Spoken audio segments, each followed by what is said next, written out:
Will a human remain a human? It seems that there is no alternative to it. But just at the first glance, unfortunately, there is an alternative to this.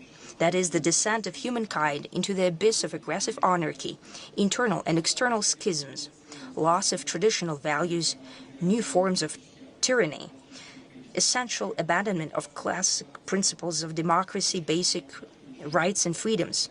More and more often, democracy is interpreted as the power, as the rule not of majority but of minority. They even contrast the traditional democracy and rule of people with a certain abstract freedom, and for that sake, democratic procedures, elections, majority, and the freedom of speech and media objectivity can be sacrificed. The threat is the imposal and becoming of ideologies totalitarian in their essence a norm.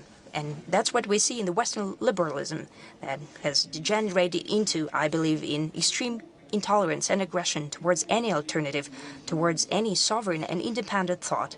And today, it justifies neo-Nazism, terrorism, racism, and even mass genocide of civilian population. In the end, that's international conflicts and clashes that might bring about mutual destruction, because the weapons capable of doing that already exists, and it's constantly being improved. It acquires new forms as the technologies develop, and the club of the countries that possess such weapons is becoming wider, and no one can guarantee that in case of avalanche-like increase in threats and final deterioration of legal and moral norms, it would not be used.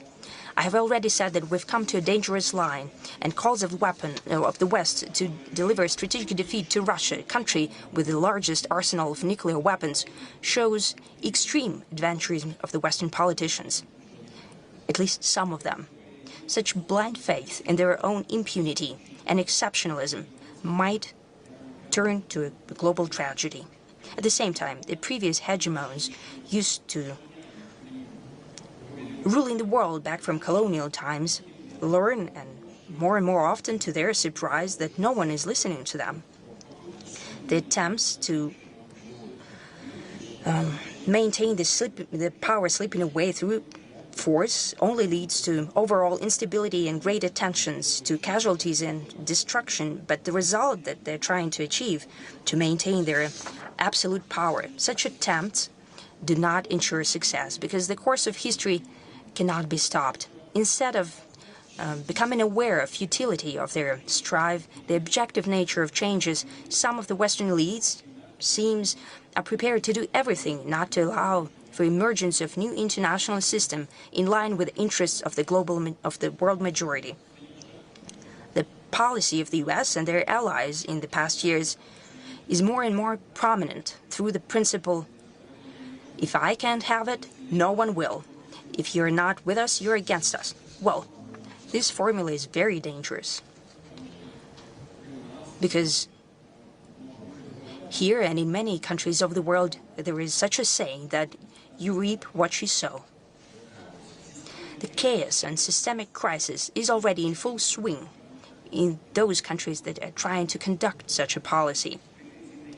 The claims to being exceptional, to being liberal and globalist messiahs, to ideological and military and political monopoly, are depleting those countries more and more that are trying to conduct this policy and pushing the world towards deterioration.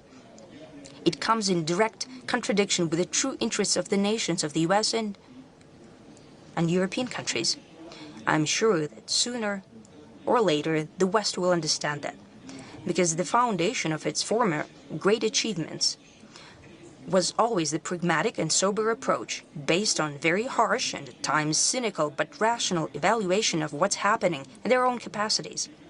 And here I'd like to highlight once again, unlike our opponents, Russia does not perceive the Western civilization as an enemy.